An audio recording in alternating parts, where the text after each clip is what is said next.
Hello everyone, welcome back to your own channel. आज हम करने जा रहे हैं आपकी वर्कशीट नंबर 40 का डी पार्ट। यहाँ पे 42 लिखा है बट ये 40 है, ठीक है। 40 का डी पार्ट है। अब तक हम ए बी सी तीनों इसके पार्ट्स कर चुके हैं। सिर्फ ये लास्ट पार्ट है डी पार्ट, जो आपका 11 अक्टूबर को क्लास आपकी जो 10th है विषय विज्ञान के सब्जेक्ट के लिए वर्कशीट थी, ठीक है। तो एक ही दिन आपको 4 वर्कशीट दी गई थी साइंस की, कल जो आपका काम था उसके लिए। तो हमने कुछ कल कर ली थी, कुछ आज सुबह, और अब ये लास्ट आपका पार्ट है। फिर आपका पूरा 11 अक्टूबर का वर्क कंप्लीट हो जाएगा साइंस मैथ्स का, ठीक है।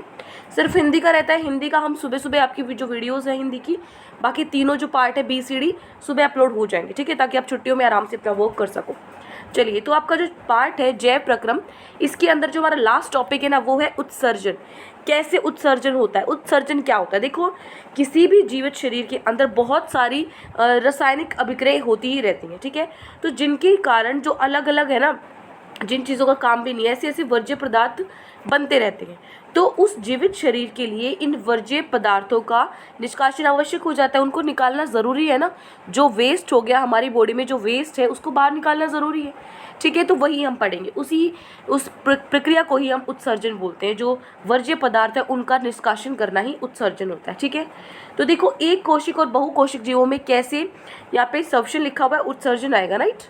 तो यहाँ पे देखो, विभिन्न जंतु उत्सर्जन के लिए अलग अलग स्ट्रेटेजी होती है।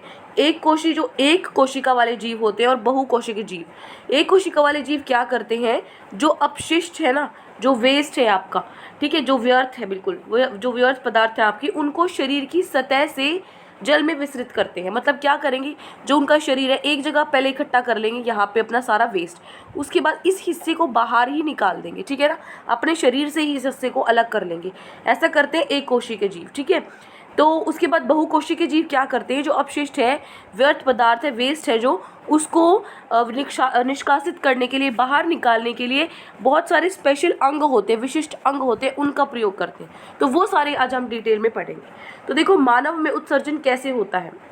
तो यहाँ देखो, मानव में जो उत्सर्जन तंत्र है उसका मेन काम है कि शरीर से नाइट्रोजन युक्त जो वर्ज्य पदार्थ है ना, जैसे यूरिया हो गया, यूरिक अम्ल हो गया, इनको बाहर निकालना। तो इस तंत्र में एक जोड़ा मूत्रवाहिनी, एक मूत्राशय तथा एक मूत्र मार्ग होता है, ठीक है। तो यहाँ पे देखो, आपको डायग्राम भी दिख रहा होगा। इस डायग्राम में आप अच्छे से देख सकते हो, आपकी किडनी वगैरह है, मूत्र मार्ग है, मूत्राशय है, महाशिरा है, ठीक है, महाधमनी, मूत्रवाहिनी, इन सब के प्रयोग से आपका जो निष्कासित होता है जो आपका वेस्ट है, ठीक है। लेकिन कैसे निकलता है वो देखेंगे। सबसे पहले जो वृक्क है ना, वृक्क क्या होता है, जो किडनीज होती हैं आपकी, तो ये उधर में रीढ़ की हड्डी के दोनों ओर स्थित होती है, पीछे की तरफ, ठीक है। उसके बाद मूत्रवाहिनी क्या होती है, जो वृक्क में निर्मित मूत्र इस नलिका द्वारा प्रवाहित होता है। अब ये किडनी में से नीचे जिस पाइप में से जाएगा ना, वो है मूत्रवाहिनी। उसके बाद ये पहुंचेगा मूत्राशय में, ठीक है, जहाँ पे ये स्टोर होता है, जहाँ पे मूत्रवाहिनी द्वारा प्राप्त मूत्र का भंडारण होता है, ठीक है, जहाँ पे इकट्ठा होता है मूत्र। उसके बाद ये लास्ट में मूत्र मार्ग पे जाएगी, जहाँ से आपका जो मूत्र है वो निष्कासित हो जाता है, बाहर निकल जाता है, ठीक है। तो जैसे यूरिया या यूरिक अम्ल को छानकर बाहर करना है, मूत्र बनने का उद्देश्य रुधिर से वर्ज्य पदार्थ हैं, जैसे यूरिया हो गया, यूरिक अम्ल हो गया, उनको छानकर बाहर करना है, ठीक है ना। जो हमारा ब्लड है, जो रुधिर है, उसमें से जो वेस्ट है, जो आपका यूरिक अम्ल है, यूरिया है, उनको बाहर निकालना है। तो ये वर्ज्य पदार्थ रुधिर से वृक्क द्वारा निष्कासित होकर मूत्रवाहिनी द्वारा मूत्राशय में प्रवेश करते हैं। ये मैं आपको बता चुकी हूँ। पहले वृक्क में जाएंगे, उसके बाद जो मूत्रवाहिनी है उसके द्वारा मूत्राशय में जाएंगे, और लास्ट में मूत्र मार्ग के द्वारा शरीर से बाहर निकल जाएंगे, ठीक है।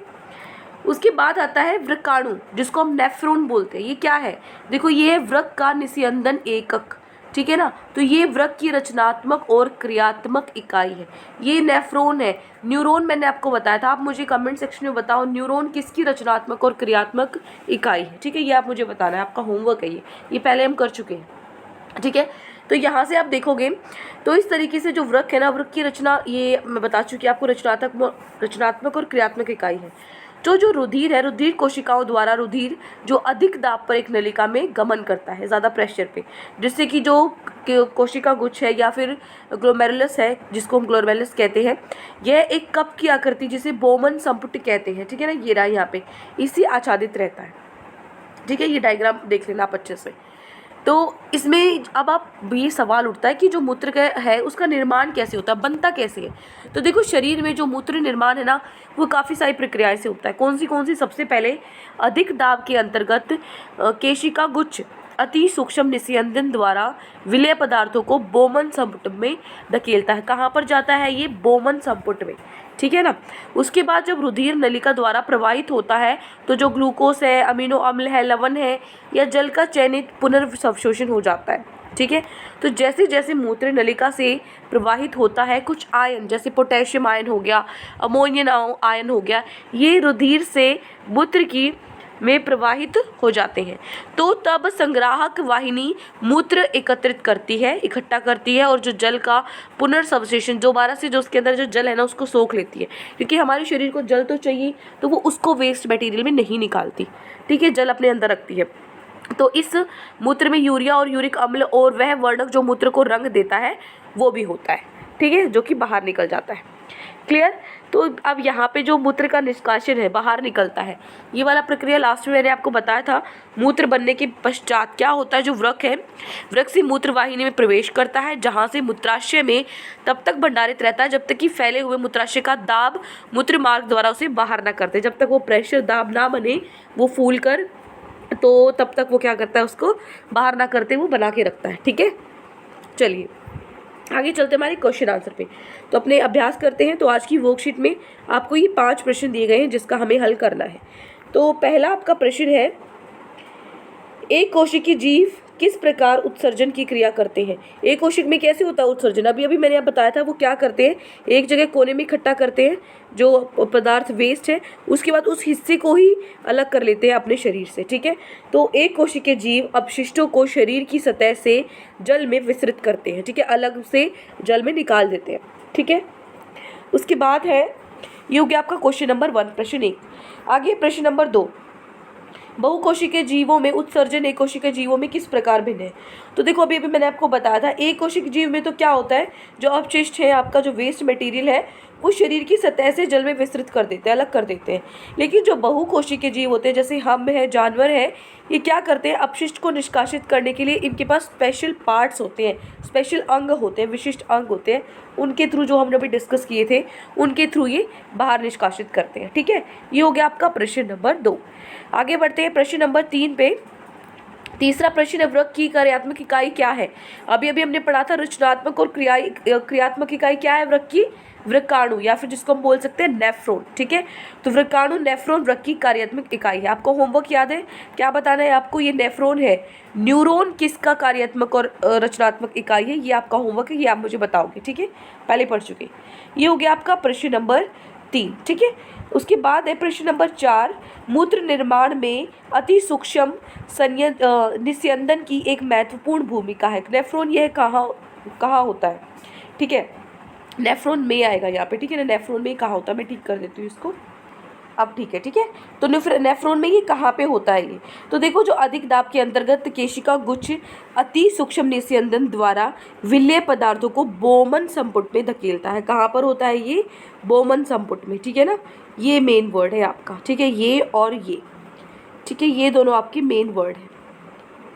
क्लियर है, हो जाएगा प्रश्न नंबर 4। आगे बढ़ते हैं प्रश्न नंबर 4, प्रश्न नंबर 5। पांचवा प्रश्न है, आपको मानव उत्सर्जन तंत्र का नामांकित चित्र बनाना है, ठीक है। 5 नंबर में डायरेक्ट आ सकता है, इंपॉर्टेंट है, काफ़ी बार आया है। तो इसमें आपको क्या, वैसे तो ये बनाना होता है, लेकिन आप ये चाहो ना तो ये लिख सकते हो, नहीं लिखना चाहते तो मत लिखो। अगर ये बोले कि एक्सप्लेन भी करना है तो आप ये लिख देना, अगर सिर्फ चित्र बनाना है तो आप ये बना देना, कोई दिक्कत नहीं है, ठीक है, फुल मार्क्स मिलेंगे। तो यहाँ पे वही आपका जो बायां वृक्क है, दायां वृक्क है, महाधमनी है, मूत्रवाहिनी है, महाशिरा, मूत्राशय, मूत्रमार्ग, ये सारी चीज़ें आपको दिखानी है, ठीक है। ये हो गया आपका प्रश्न नंबर 5, काफ़ी इंपॉर्टेंट है ये। तो आपकी जो वर्कशीट नंबर 40 के चारों भाग थे ABCD पूरे हो चुके हैं, मतलब विज्ञान की वर्कशीट आपकी कंप्लीट हो चुकी है 11 अक्टूबर की, ठीक है। अब आपकी जो 3-4 दिन की छुट्टियाँ है उसमें आराम से आप सारा वर्क अपना कंप्लीट कर सकते हो, ठीक है। आई होप आपको अच्छे से समझ में आ गया। कोई भी डाउट है किसी भी क्वेश्चन में, किसी भी वर्कशीट में, तो कमेंट सेक्शन में आप मुझसे पूछ सकते हैं। और अगर आपको लेक्चर अच्छा लगी तो चैनल को सब्सक्राइब कर सकते हैं, वीडियो को लाइक कर सकते हैं। आज के लिए इतना ही, मिलते हैं नेक्स्ट वीडियो में। Till then take care, bye bye.